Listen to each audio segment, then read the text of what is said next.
Vibe Mundial FM.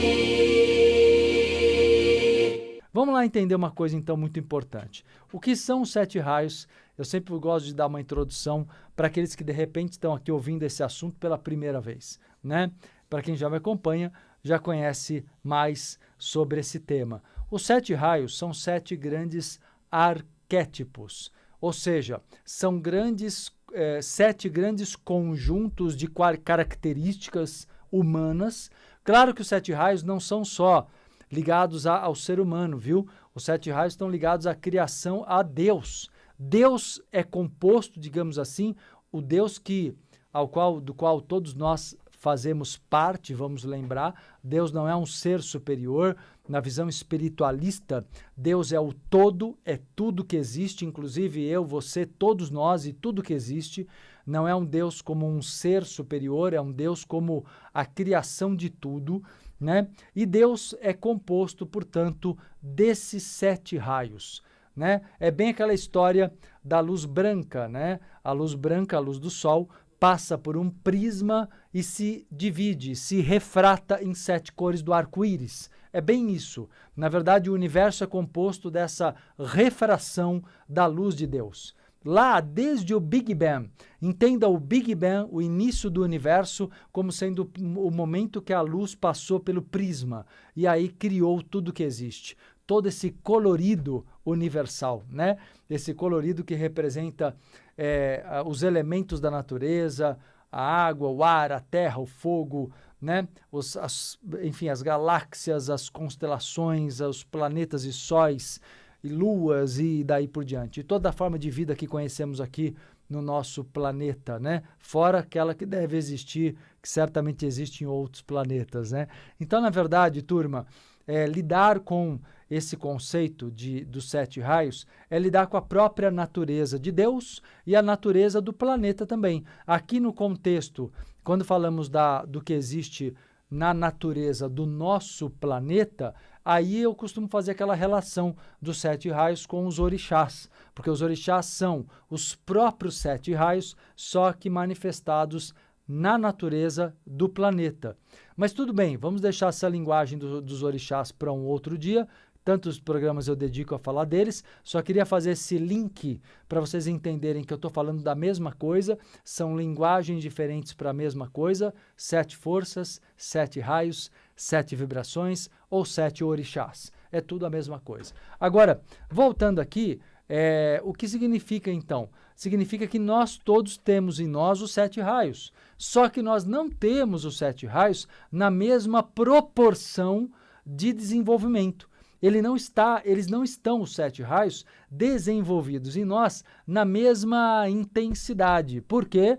Porque cada um de nós teve uma história evolutiva, multireencarnatória. Nós não somos iguais. Que bom, porque é por não sermos iguais que podemos aprender e ensinar uns aos outros, né? Então, na verdade, os 7 raios compõem uma base de um estudo sobre, um jeito de estudar o comportamento humano em nível profundo, muitíssimo interessante. Por isso que é um dos pontos fortes do curso de hoje, o Laços Afetivos, Karmas e Vidas Passadas, começa hoje à noite, viu? Justamente porque, e eu vou explicar isso para você durante o programa, eu vou já pegar aqui o exemplo do raio azul, e eu vou mostrar o raio azul com pessoas, vamos supor que seja um relacionamento amoroso, afetivo, tá? Ou uma amizade, mas é para você entender, uma pessoa do raio azul com outra pessoa do azul dá o quê de possível conflito? Uma pessoa do azul com amarelo dá o quê de possível conflito? Com o rosa, com o branco, com o verde. A gente discrimina por cores, mas são características de personalidade, né? As cores são só referenciais a esses conjuntos de características de personalidades ligadas a esses 7 grandes arquétipos, ok? Lembrando uma frase que eu gosto sempre de repetir nessas horas, né? Que eu uso muito, onde eu digo aqui que todo defeito é uma virtude em potencial. Todo defeito é uma virtude em potencial. Ou seja, todo defeito nada mais é senão a pedra bruta ainda não talhada, ainda não lapidada. Então é apenas isso, né? O defeito é a base da virtude, o defeito é a base. Temos que pegar o defeito e trabalhá-lo para que ele se transforme em virtude. Por isso que podemos identificar pelos defeitos de uma pessoa quais qualidades vão surgir. Entende? Através dos defeitos de alguém, conseguimos entender as qualidades. Isso dá explicações muito interessantes do ponto de vista da psicologia. Por exemplo, na projeção de personalidade, uma pessoa do raio azul pode se projetar em outra, mas uma está no equilíbrio e a outra está no desequilíbrio.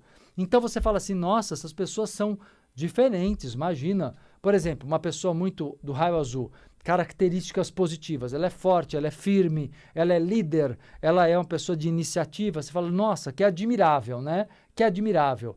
Mas aí, ela tem, por exemplo, uma grande dificuldade de lidar com uma outra pessoa que é agressiva, que é impulsiva, que é egocêntrica, que quer mandar em todo mundo. Aí você fala, elas são diferentes? Não são.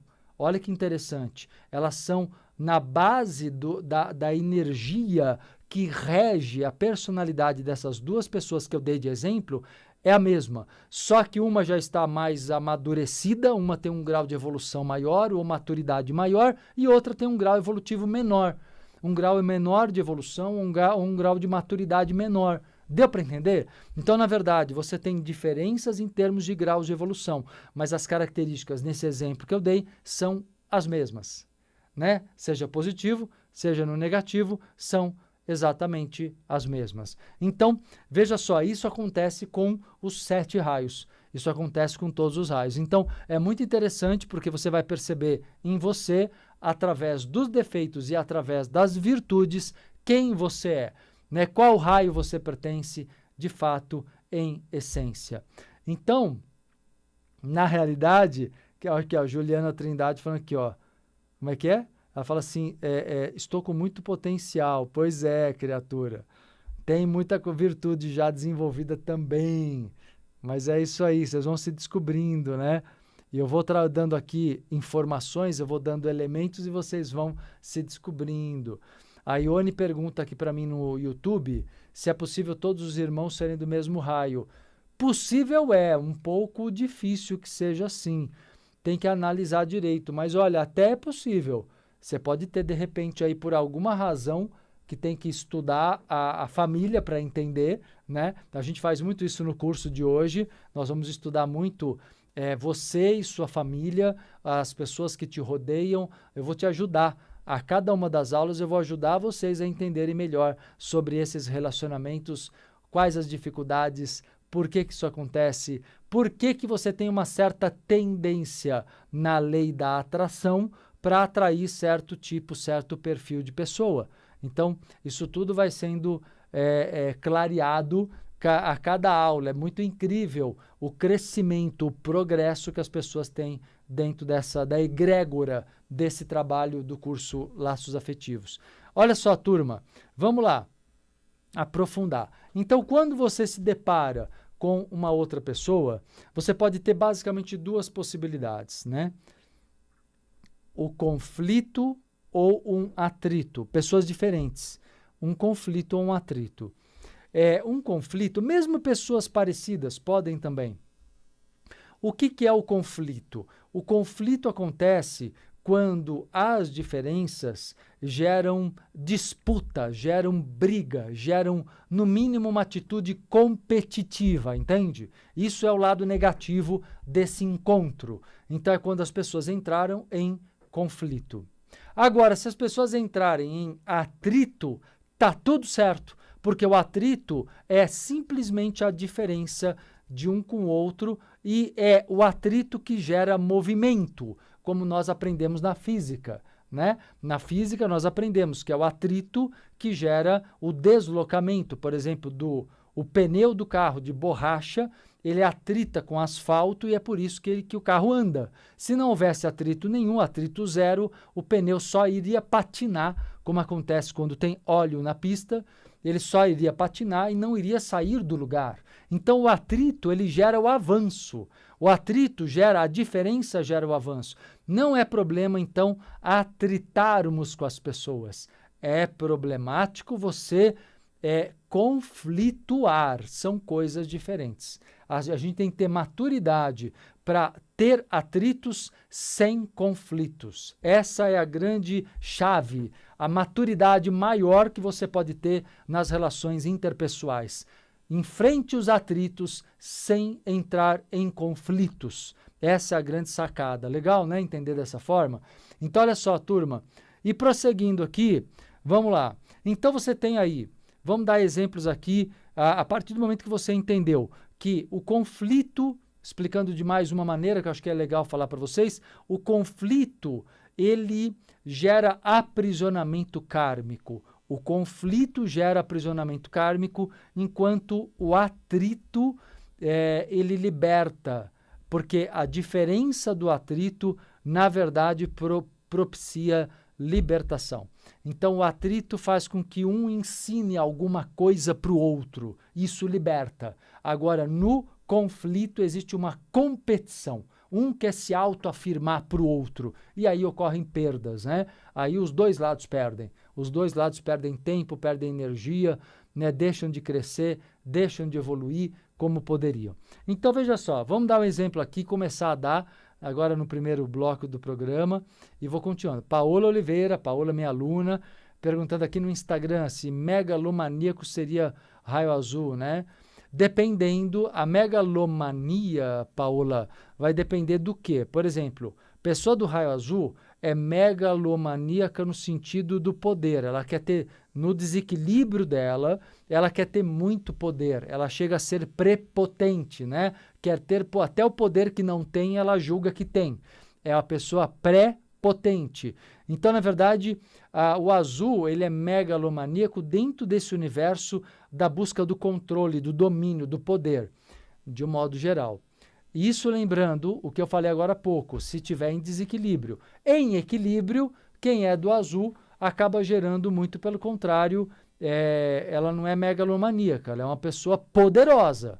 Poderosa, ela pode conquistar grandes coisas, porque ela tem facilidade de ter posições de governo, posições de liderança, posições de comando. Ela tem facilidade para isso como característica positiva também. Agora, vamos lá. Uma pessoa pode ser megalomaníaca no raio branco. Em que sentido? Porque ela julga que todas as ideias criativas dela são as melhores. Então ela coloca aquilo como... Ela quer ser aquela pessoa... Você sabe, já encontrou alguém? Você já encontraram alguém que tem muita dificuldade de dar mérito a uma criatividade, a uma invenção de uma outra pessoa? Tudo ela diz que ela inventou primeiro, ela criou primeiro, ou seja, ela tem muita dificuldade de compartilhar, digamos assim, esse dom. É como se só ela tivesse esse dom. Isso seria um perfil de desequilíbrio da pessoa do raio branco, que é o raio da criatividade. Então, a megalomania é um desequilíbrio que pode estar presente em qualquer um dos raios, de modos diferentes, tá bom? Aí acho que dá para entender bem como que a coisa funciona. Vibe Mundial 95,1